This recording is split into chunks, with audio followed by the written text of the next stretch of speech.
Hey, this is Marilyn Gigliotti. Hey, this is Brian O'Halloran. Hey, everybody. My name is Scott Schiaffo, actor best known as the Chulies Gum Guy from the film Clerks. And welcome to Clerks Minute. You're listening to Clerks Minute. And I'm not even supposed to be here today. Hi, this is Mike Zapsik from AMC's Comic Book Man, the podcast I Sell Comics, and the Ming and Mike Show. And you're listening to Clerks Minute. What's up, everybody? This is Ming Chen from AMC's Comic Book Man. You got a minute? Good, because you're listening to Clerks Minute. Hey, this is Walt Flanagan, the Lon Chaney of the 90s, and you are listening to Clerks Minute.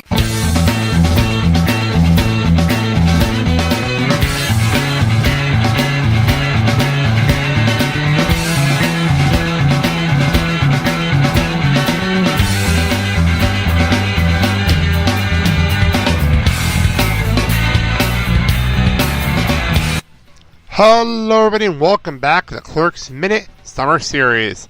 We are now getting started on the animated series. This is episode number 1 of that.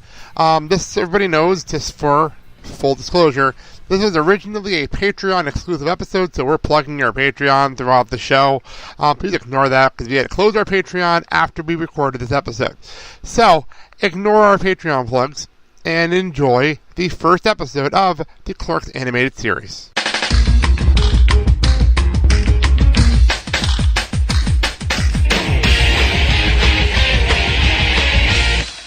Hello everyone and welcome to the Clerk Convenient Hour here exclusively on Patreon, the Patreon show for Clerks Minute, the show where we look back at 1994, Kevin Smith's classic, one crazy cartoon series at a time. I'm Blake. I'm Kyle. And yes, we are now on the Patreon side of things, and we're starting to look at the Clerks animated series, which we will get into everything in 1 minute. First of all, thank you all for joining us.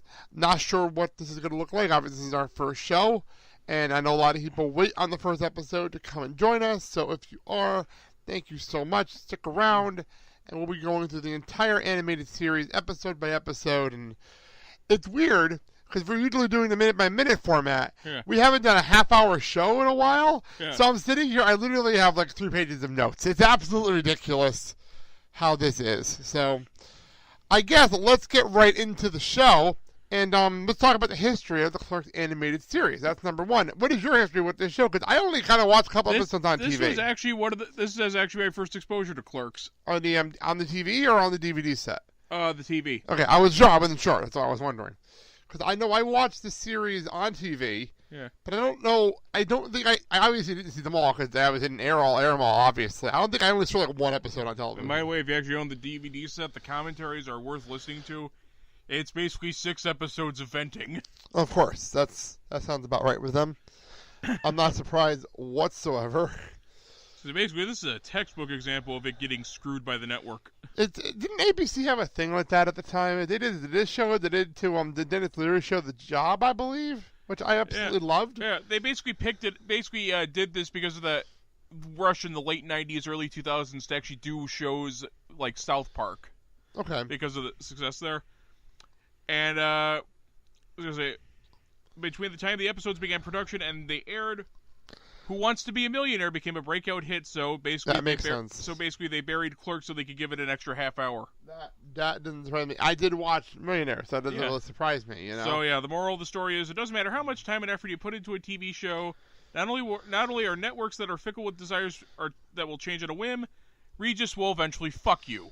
Well, Who Wants to Be a Millionaire was a phenomenon there for a while. I hate to say it, but it was an absolute phenomenon for a while. I don't know how, but it was. Oh, and this was and basically UPN made them a very plum offer. Basically, 13 episodes, heavy promotion, but they basically considered it being the big fish in a little pond. So they went with ABC, who, while not only being a bigger network, was also owned Miramax.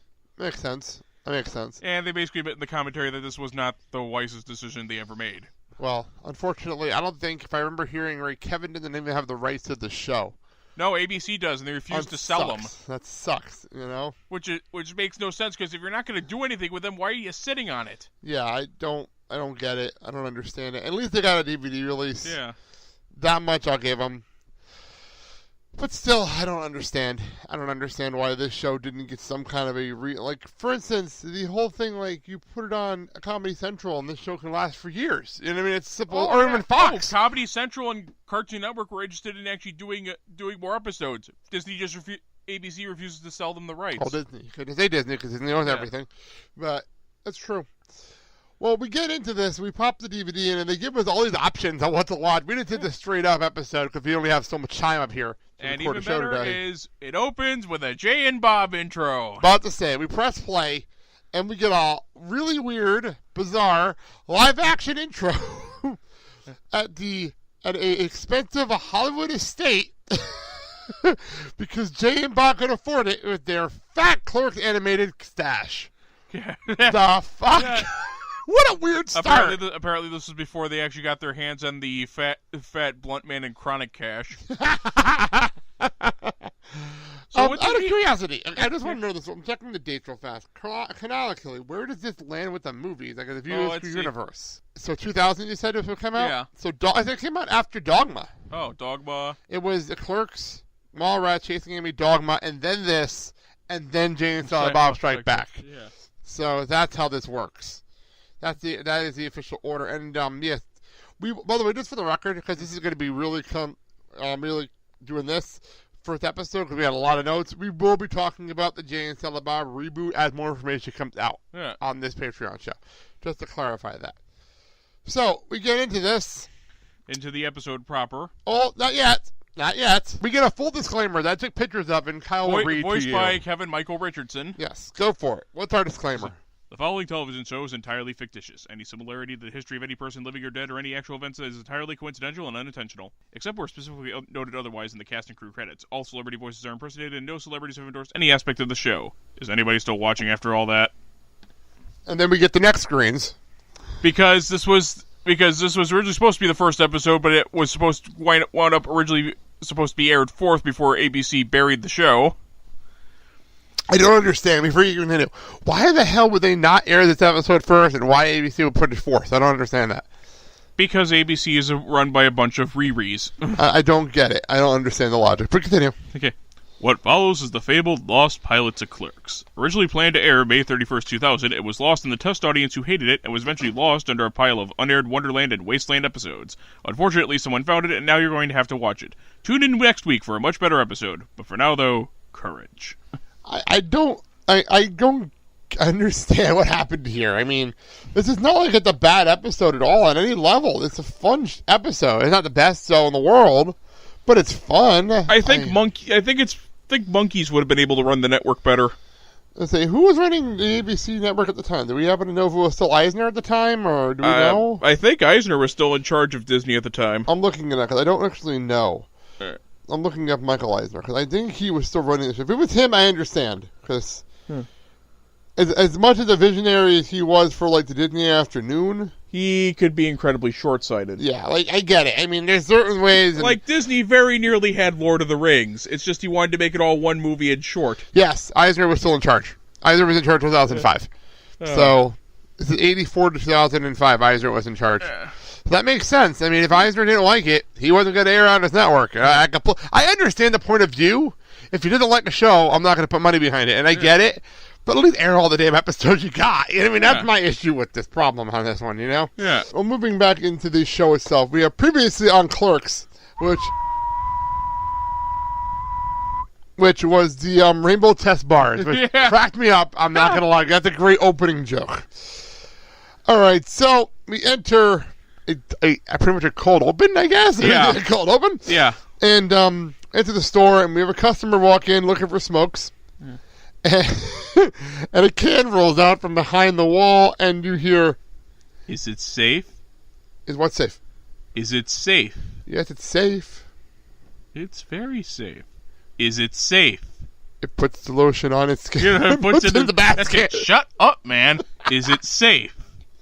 So this freaks out our customer completely, and he leaves in a huff, jumps in his car, crashes, and then lights on fire. And that's how our show begins.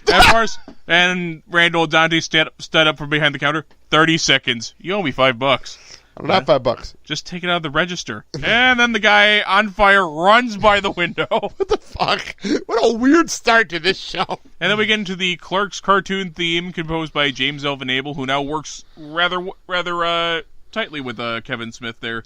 Actually, a fairly prolific composer from what I can see here. He did music for Iron Monkey, Cyber Sex Kittens.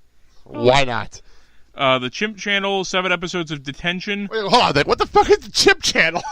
What it is it's basically one of those where they dress up chimps in funny costumes and they dub voices over them. That's a thing. Yes, that was a thing. Okay, continue. I never heard of that. Detention, 7 episodes of that. Time Machine, A Complete History of the Green Beret. Samurai Jack, the digital animation test. He actually wound up doing the music, I believe, for the pilot film for that series. Okay. Music for Clerks, several shorts there. He started doing work with Kevin Smith on Jay and Silent Bob Strike Back. Okay, cool. He also did the music for the Powerpuff Girls movie and a special Twas the Fight Before Christmas, Scary Movie 3, 3 South, Euro Trip, reunited with Kevin Smith for Jersey Girl. I'm sorry. Did the music for Samurai Jack: The Shadow of Aku was a video game. Okay. Did the music for 59 episodes of the Powerpuff Girls. Did music for Clerks: The Lost Scene, The Year of the Yow. 52 episodes of Samurai Jack. 25 episodes of Star Wars: The Clone Wars. Deuce Bigalow, European Gigolo. Escape from Cluster Prime, which I think is it's